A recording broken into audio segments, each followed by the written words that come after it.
What's going on, YouTube? This is BoxingWave. Make sure you subscribe to the channel. Make sure you follow me on all social media platforms at BoxingWave10 on Twitter and Instagram. Okay. So, a lot of fights this weekend. ESPN card, Inoue against Maloney. The Zone card, Usyk against Chisora. And Showtime pay-per-view this Saturday. All on Saturday. Tank Davis against Leo Santa Cruz. All right, and I believe this was going to be for the WBA title at 130. All right, so let's talk about this fight. It's going to be Showtime pay-per-view 9 p.m. Eastern. All right, so this will be the last card of the night. The ESPN is the one before this, and the Zone card starts. I was looking over some of Tank Davis's and Leo Santa Cruz's fights.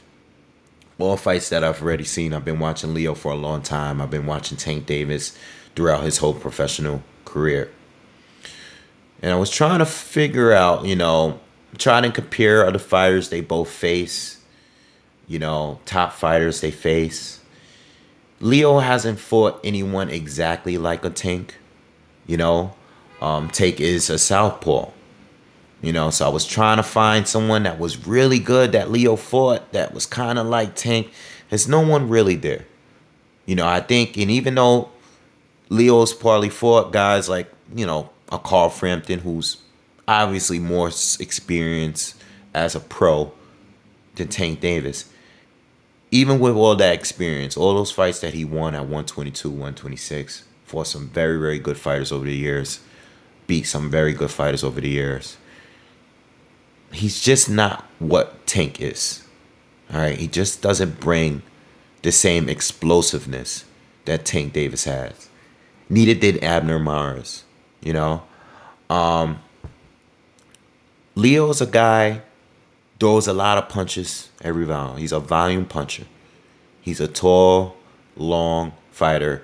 I think he's improved over the years of learning how to use his length, like the Carl Frampton rematch. We know he lost in the first fight, which was a very close, split decision fight.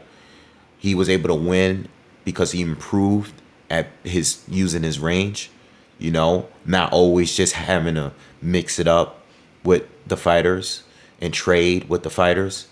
But he's a volume puncher. Okay, he's not a precision puncher. He's throwing a lot of punches every round. This is a guy that could throw 1,000 punches, 1,000 plus punches per fight. Stamina is great. Power is good. Speed is solid. He's coming forward, and he has a great chin. I don't think I've ever seen him really hurt. I don't think I've ever seen him down. I'm pretty sure he's never been down as a pro. If he has, I haven't seen it. But Tank is just a different beast.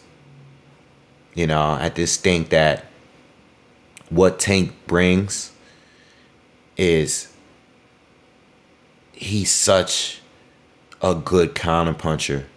He's so fast and powerful. He's just so explosive. And he's bigger now. He's coming down from 135. And I know he wasn't at 135 long. I know he was heavy at 135, moving up and everything. I get it. I just don't see where Leo can beat this kid. I do see one way he can beat him. If Tank comes in the same physical shape like he did against Gamboa, where he gassed out late, gassed out in the second half of that fight against an older Yuriorkis Gamboa, a shot Gamboa. Gamboa looked shot.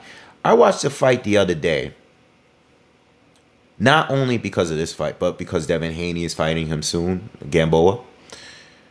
Gamboa was truly a shell of himself. Like he was only a small percentage of what he was at one point in his career.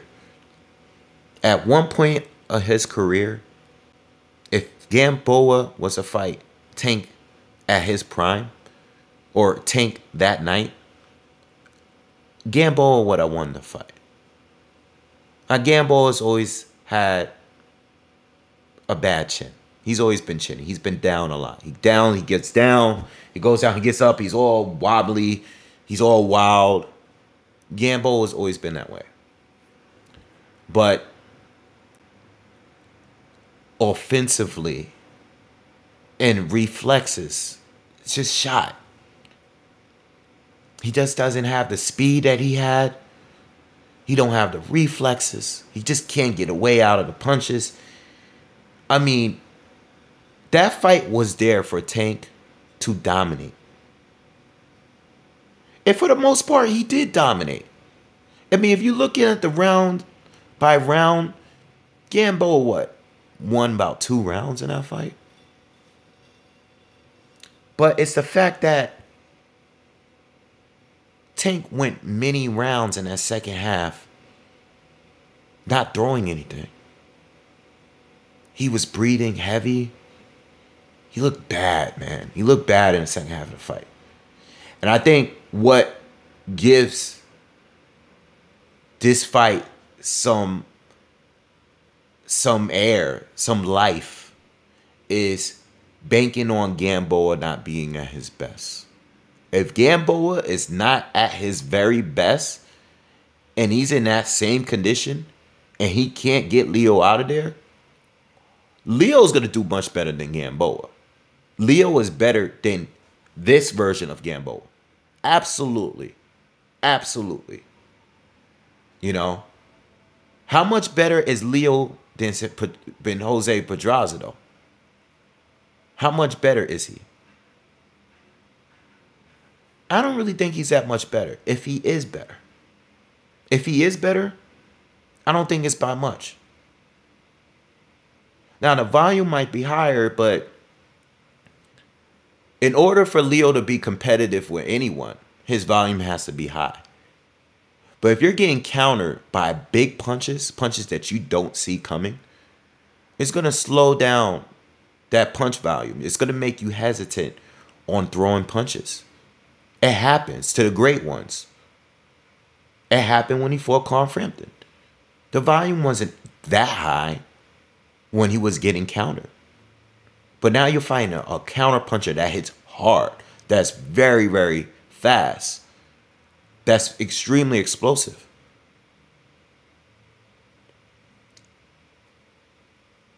I think Tank is going to neutralize Leo.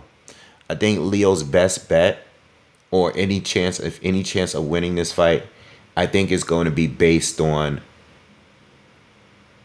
Tank just being in rough shape, punching himself out, not being able to put Leo away, and burning out in the second half. That's the only way I see it. And from what I've seen in preparation for this fight, it looks like Tank is prepared. I mean, he's been at 135. He's been down in weight. He looks like he's very, very, very, really prepared for this fight.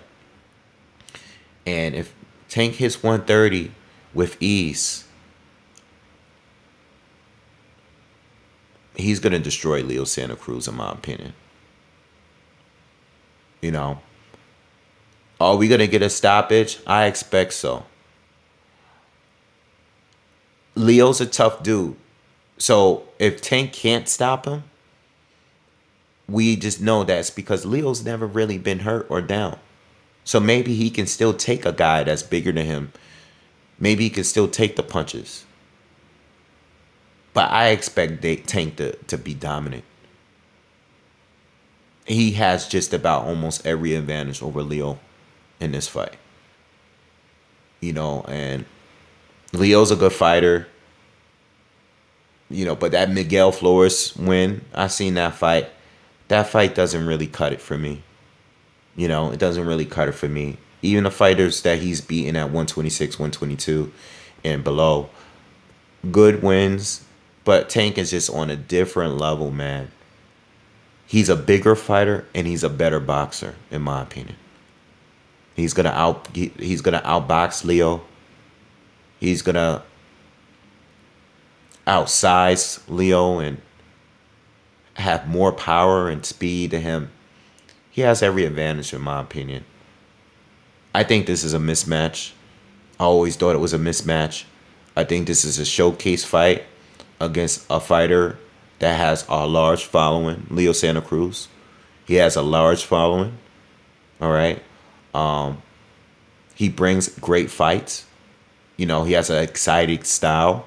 But when you're going to fight a puncher that's going to counter you and time you, it's going to shut that down. I think he's going to get neutralized in this fight and dominated and stopped. I don't think he's going to get knocked out, but I think he's going to get stopped. I think the ref at some point is going to jump in and wave this fight off. All right, because Tank ain't going to be fighting like he was against Gamboa. Tank is going to be better in this fight. He is preparing for this fight, for real, as he should. You know? So I think people that are sleeping on Tank is because of that Gamboa performance, which was awful. But we're not going to get that Tank here. At least I don't think so. That's not my prediction. My prediction is Tank by TKO. All right. I don't know how many rounds, but I'm thinking like 8th, 9th round TKO. All right. Don't know if I'm covering the fight yet, but I'll let you know the date of the fight.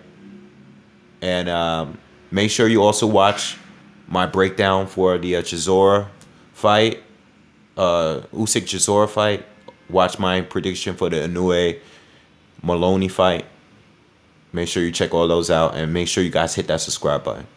All right, take care. Peace.